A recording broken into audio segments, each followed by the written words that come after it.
Bihar board English के ऐसे important chapter बताने जा रहा हूं जिससे बिहार बोर्ड सबसे ज्यादा क्वेश्चन पूछा है। ग्रामर का भी बता दूंगा, ग्रामर में कौन कौन सा टॉपिक है जिससे बिहार बोर्ड सबसे ज्यादा ऑब्जेक्टिव पूछा है ग्रामर में, है ना। सारा कुछ आपको डिटेल्स में पता लग जाएगा। कौन कौन सा चैप्टर है, प्रोज सेक्शन से, पोएट्री सेक्शन से, सब कुछ हम आपको बता देंगे। ग्रामर में कौन कौन सा टॉपिक अगर आप पढ़ लेते हैं तो आपको ग्रामर में जब इंग्लिश के एग्जाम देने जाएंगे तो आपको ग्रामर में कहीं से दिक्कत नहीं होगा। तो अगर आप क्लास 12 में है, बिहार बोर्ड से पढ़ रहे हैं, है ना, 2027 में एग्जाम देने वाले हैं, तो यह वीडियो आपके लिए बहुत ज्यादा इंपॉर्टेंट है। आज आपको पता लग जाने वाला है कि ई बुक से कौन कौन सा चैप्टर इंपॉर्टेंट है ना, सबसे ज्यादा सब्जेक्टिव ऑब्जेक्टिव पूछा गया है, और ग्रामर में कौन कौन सा टॉपिक आपको पढ़ना ही चाहिए ताकि क्वेश्चन आपसे ना छूटे, है ना। तो ध्यान से देखिएगा।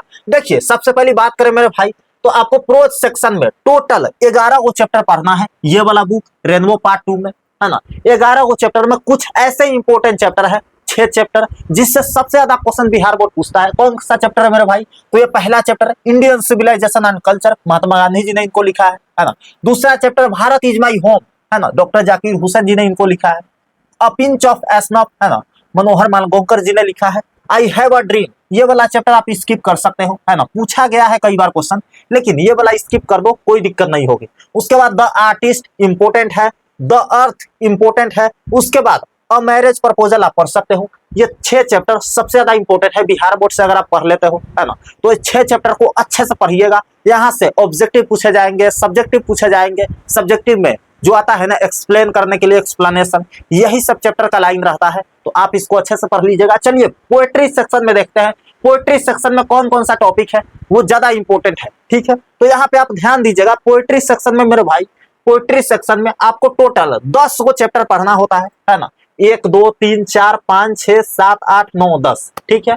जिसमें पहला चैप्टर आपका स्वीटेस्ट लव, ये आप अच्छे से पढ़ लीजिएगा। यहाँ से जॉन डाउन ने इनको लिखा है ना, तो ये अच्छे से पढ़ लीजिएगा। यहाँ से 2 मार्क्स वाले क्वेश्चन भी आए हैं, ऑब्जेक्टिव भी पूछा जाता है, और इस चैप्टर का लाइन पूछा जाएगा एक्सप्लेन करने के लिए, ठीक है। उसके बाद सॉन्ग ऑफ माई सेल्फ, ये दोनों बहुत ज्यादा इंपॉर्टेंट है। एन एपिटाफ, द सोल्जर, बहुत ज्यादा वीवीआई है। उसके बाद मैकाविटी द मिस्ट्री कैट और स्नेक, ये बहुत ज्यादा वीवीआई है, इसको अच्छे से पढ़ लीजिएगा। यहाँ से बहुत सारे क्वेश्चन पूछे गए हैं, और एक चैप्टर आप और पढ़ सकते हो, माई ग्रैंड मदर हाउस, बहुत ज्यादा क्वेश्चन इससे भी आते हैं, है ना। तो इतना आप अगर अच्छे से कर लेते हो ना तो एक भी क्वेश्चन नहीं छूटेगा। 6 और ये 7, कितना हो गया मेरे भाई? 1 2 3 4 5 6, और एक अच्छे से पढ़ लीजिएगा अंतिम वाला 7। 6 7 कितना हो गया? 13 चैप्टर। टोटल कितना है? 21 चैप्टर। 21 में 13 चैप्टर अच्छे से पढ़ लेते हैं ना, तब आपसे एक भी क्वेश्चन नहीं छूटेगा, इसकी फुल गारंटी है। सबसे पहले देखो, पूछा जाता है 200 नंबर का सवाल, है ना, बनाना 100 नंबर का होता है ना, दुगुना पूछा जाता है, आधा बनाना होता है, तो इजीली बन जाएगा, कोई दिक्कत नहीं आएगी, है ना। उसके बाद बात करें मेरे भाई ग्रामर से कौन कौन सा टॉपिक इंपॉर्टेंट है, तो ध्यान से देखिए। टेंस बहुत ज्यादा वीवीआई है, यहाँ से 2 से 4 नंबर का ऑब्जेक्टिव पूछता है ना, तो इसको अच्छे से कर लीजिएगा। टाइम एंड टेंस से भी 2 से 3 नंबर का पूछता है ना, कभी कभी 4 को पूछा गया है टेंस से, इसलिए मैंने लिखा है 2 से 4, ठीक है। आप उसको अच्छे से पढ़ लीजिएगा। उसके बाद बात करें मेरे भाई, तो देखिए वॉइस पूछा जाता है।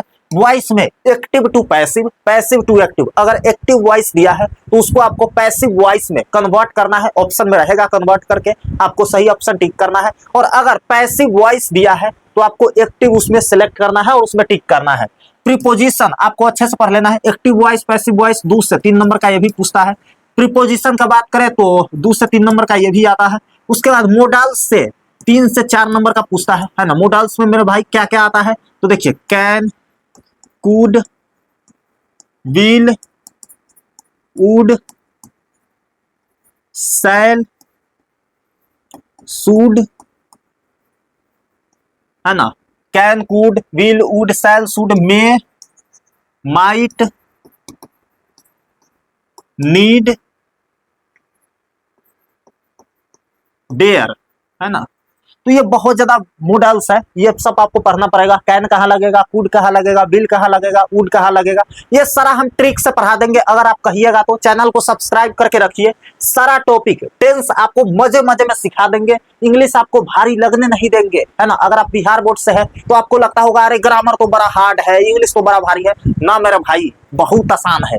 एक एक ट्रिक लगाएंगे, सबका धुआं धुआं उड़ जाएगा। आप सब्सक्राइब करके रखिए, वीडियो आएगा तब आपको पता लग जाएगा, है ना। वीडियो हम लाए ग्रामर का, और अगर आपको पसंद ना आए तो फिर से अनसब्सक्राइब मार दीजिएगा, है ना। तो देखिए नरेशन के बात कर मेरे भाई, तो नरेशन मतलब होता है चुंगली, है ना, यहाँ के बाद वहां कैसे पहुंचाना, है ना, ये नरेशन में हम लोग पढ़ते हैं। आर्टिकल में बात करें तो इसमें ए एंड द का यूज कहाँ होता है, इसके बारे में हम लोग पढ़ते हैं, है ना, तो ए एंड द को अच्छे से पढ़ेंगे। क्वेश्चन टैग का बात करें तो इसमें इसको भी आसानी से हम लोग इजीली कवर कर लेंगे, कोई बड़ी बात नहीं है, बिल्कुल आसान है। उसके बाद सिनोनिम्स एंटोनिम्स, है ना, जैसे नाइट का डे, ये हो गया आपका एंटोनिम्स, है ना, विलोम शब्द। सिनोनिम्स हो गया जैसे सूरज का होता है रवि, भानु, दिनकर, ऐसे आपको टिक करना है, ठीक है। उसके बाद सिंटेक्स भी आसानी से पढ़ लेंगे, कोई दिक्कत नहीं होगी, है ना।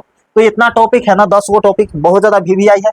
यहाँ से सबसे ज्यादा क्वेश्चन रिपीट हुए हैं बिहार बोर्ड में। अगर ये 10 टॉपिक भी आप अच्छे से कर लेते हैं ना, तब इजीली आपसे पूरा ऑब्जेक्टिव बन जाएगा जितना बनाना होता है ना, कहीं से कोई दिक्कत नहीं आएगी। अंत में मैं यही कहूंगा कि अगर आप बिहार बोर्ड से पढ़ रहे हैं तो चैनल को सब्सक्राइब करके रखिए, दोस्त बन जाइए, सारा कुछ पूरे साल आसानी से सिखा दूंगा इसी चैनल पे बिल्कुल फ्री में।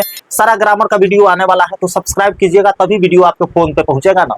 बाकी मिलते हैं आपसे अगले वीडियो में, तब तक के लिए love you all and bye bye.